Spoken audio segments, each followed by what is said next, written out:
For police forces formerly considered paramilitary forces, see Central Armed Police Forces. The term paramilitary forces in India has not been defined in any acts or by authorities officially. However, they are conventionally used to refer to three forces, i.e., Assam Rifles, Special Frontier Force and Indian Coast Guard. Central Armed Police Forces were formerly referred as paramilitary forces. However, from March 2011, Ministry of Home Affairs adopted a uniform nomenclature of Central Armed Police Forces for five forces, namely CRPF, BSF, ITBP, CISF, SSB, to avoid confusion. The Indian Coast Guard 10,500 active personnel, the Assam Rifles 50,000 personnel, the Special Frontier Force 10,000 personnel. Indian Coast Guard. The Indian Coast Guard is a non-military maritime force that protects India's maritime interests and enforces maritime law,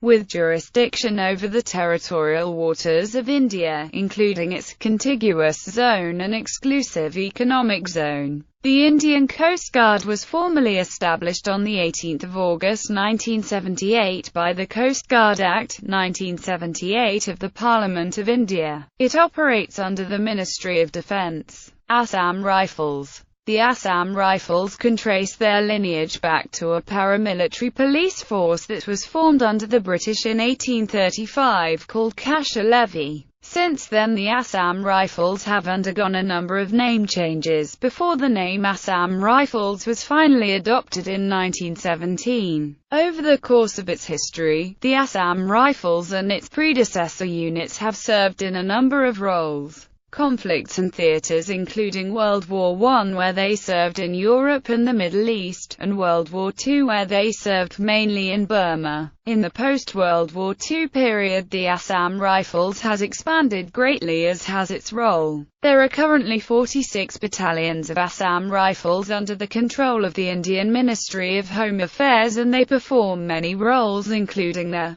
provision of internal security under the control of the army through the conduct of counterinsurgency and border security operations, provision of aid to the civil power in times of emergency, and the provision of communications, medical assistance and education in remote areas. In times of war, they can also be used as a combat force to secure areas if needed. Special Frontier Force. The Special Frontier Force is a paramilitary unit of India. It was conceived in the post-Sino-Indian War period as a guerrilla force composed mainly of Tibetan who are residents of India, whose main goal was to conduct covert operations behind Chinese lines in case of another war between the People's Republic of China and India. Based in Chakrata, Uttarakhand, SFF is also known as the Establishment 22. The force was put under the direct supervision of the Intelligence Bureau, and later, the Research and Analysis Wing, India's external intelligence agency.